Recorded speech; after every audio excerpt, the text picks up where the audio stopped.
Are you tired of your kick and snare disappearing in the mix? You have stacked plugin after plugin, but still your drums do not hit right. What if you could fix it in just 10 seconds?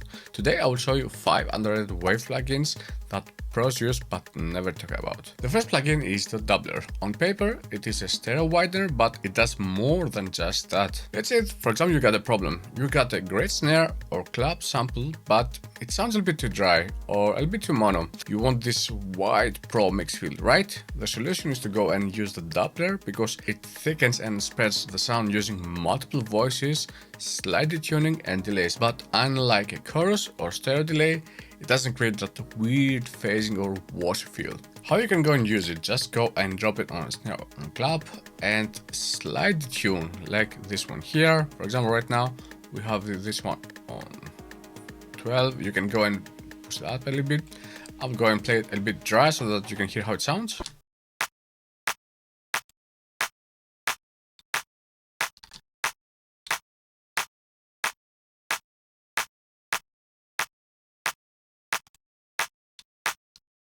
And if you want to overdo it, just go here and play with these two. Right now it will sound a bit extreme. What I really love about this plugin also is that you can go and blend it in. For example, here you see that got the pan and the gain, and if I go and bring it back again, because maybe this is too much for you, you can go and push it like this and this one like this.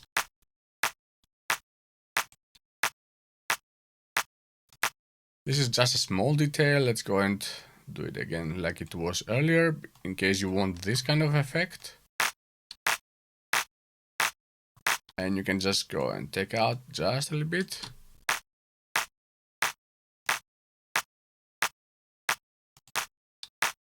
This is like a completely different clap right now. Now the next plugin that I want to show you is the Torque, if I say it correctly. This plugin right now looks like an EQ, but it is actually doing something completely different. Let's say that you have a problem like the character of your snare or tom, like the tone is there, but the pitch is a bit off in comparison with the whole drums that you have there on your drum bass. The traditional pitch shifting, if you try it, you're going to see that it ruins the transits or it adds some artifacts, right? So, for example, I know that a lot of people go and use the Sound Shifter plugin from Waves again. It's a really great plugin, don't take me wrong, but there, if you go and use this plugin, you're going to see this artifacts that I mentioned earlier. For this purpose, I'm going to suggest you to use this plugin. The Torque lets you, because it lets you retune the resonance of a drum without touching the attack or adding phase issues. Let's have a listen here, for example. Right now, my drum sounds like this.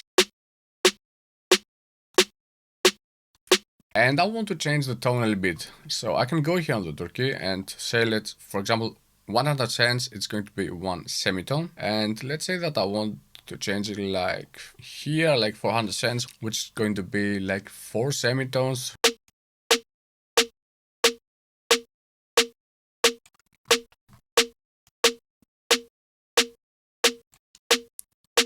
Here right now we have this big resonance frequency that comes through, but I didn't like, so the golden rule here is to go on the threshold and try to mix it in.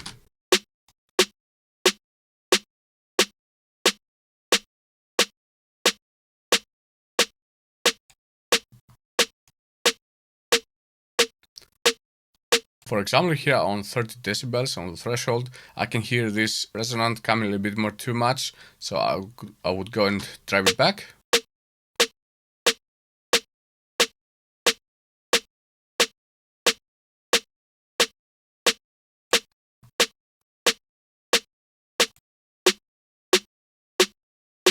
Really important information that I forgot to mention is that here on the focus we can see that we are having an idea of what the original sounds like. So you see that we are picking somewhere there at 356 Hz. This is going to be the F4. So in this case, if we want to add like 4 semitones, it's going to be the A. Now we have changed the pitch on the snare on A. I would highly recommend to use this plugin if you want to change the pitch on the snare, on tom, or maybe sometimes even kicks, but I would be a little bit careful there. By the way, if you like the video so far, don't forget to sub, I would really appreciate it. Now let's go on our next plugin, which is going to be the Trans X Multi. This is a transient shaper plugin, and it has something different that a lot of plugins do not have.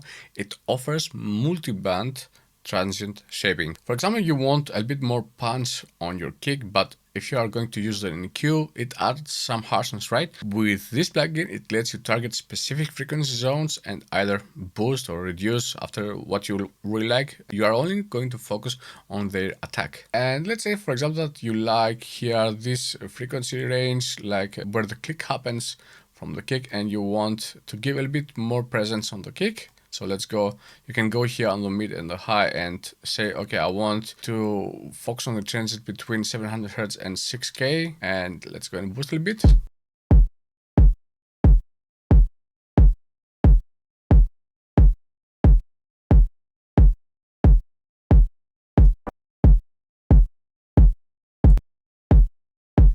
Now the kick has much more presence, right?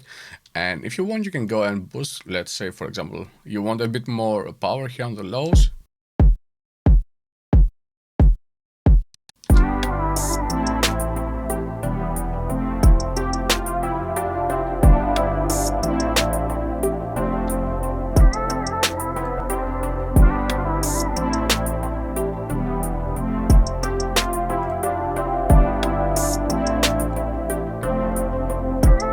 When I activate the plugin, you can hear right away that the kick becomes much more present, right? And it's just a small detail there, but it works like it should. I really love the Transex, but for some people it might be a bit too complicated. That's why I wanted also to show you the other plugin that it's a bit simpler. It does the same work and it has really great results. And the plugin that I'm talking about is the Smack Attack. Pretty simple knobs, the attack, the sustain, and some different modes here. For example, let's say that here in our snare, I just want a bit more the snare to cut through. I would go here and move the attack.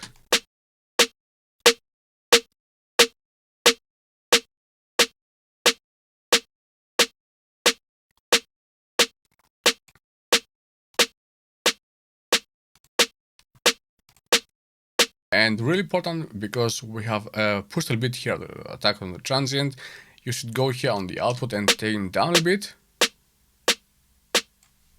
Let's go and try the same, for example, here on the kick.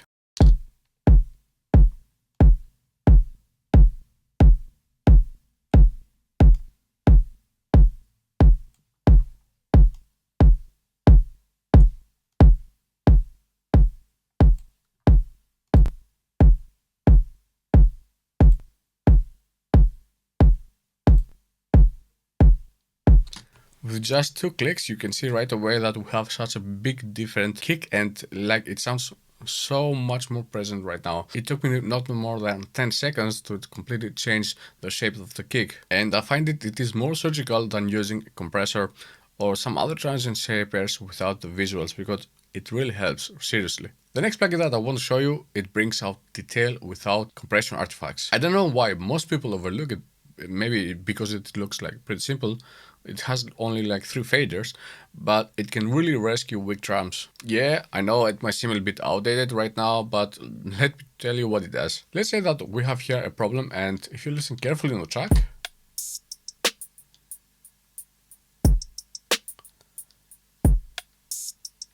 somehow there's a big dynamic between the snare and the hi-hats and everything. So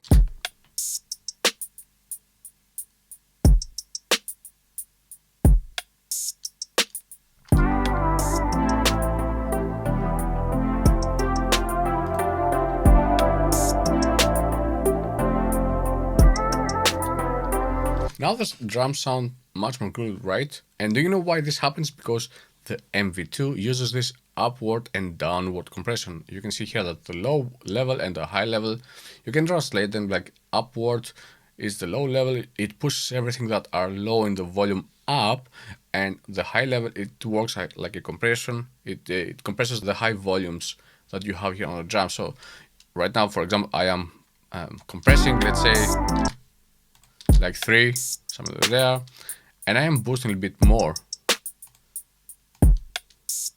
So the expander works like this on the low level, and the compressor works on the high level.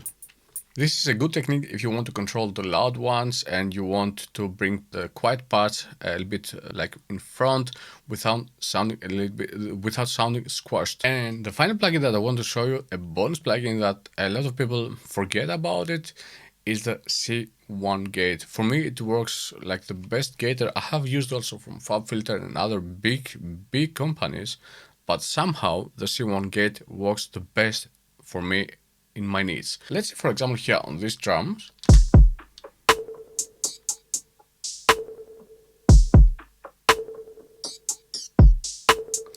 you want to take out the tail that you have here on the snare because it happens from the reverb, and you want it. It's okay. Don't take me wrong, but you want to experiment a bit and you want to take it out. So I would go and use the gate here, the C1 gate, and do the following. It is like a pretty simple plugin. Here you have only these faders. Like I'm going to show you. If I go up,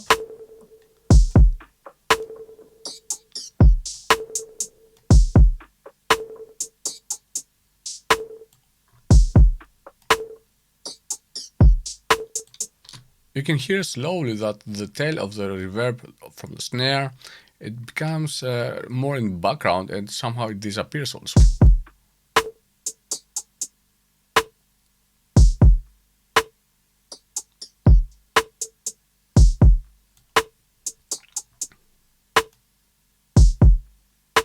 And if I go and overdo it, right now, for example, we have no hi-hats and you really love the groove, but you wanted to take the hi-hats out and you want to try something else. Or maybe you have some bleeding from your mic when you are recording the drums and you want the hi-hat to be taken out. So this is a great plugin to achieve this. And if I go here on this down, you can see that the gate closed. This is the gate open and this is the gate close.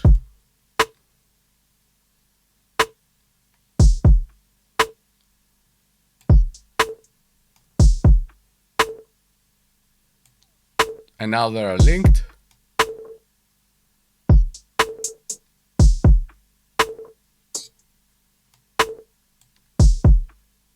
For example, right now you have the drums but without any hi-hats, and you have a bit more from the tail from the snare.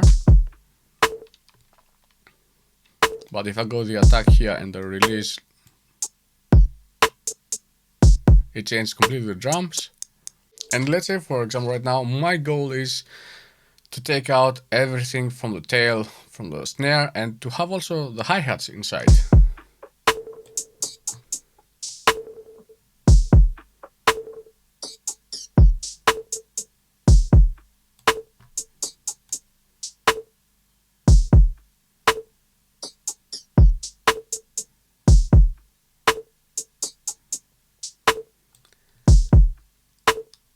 With this small adjustment there, you can go and fine tune it and find the sweet spot that you really like.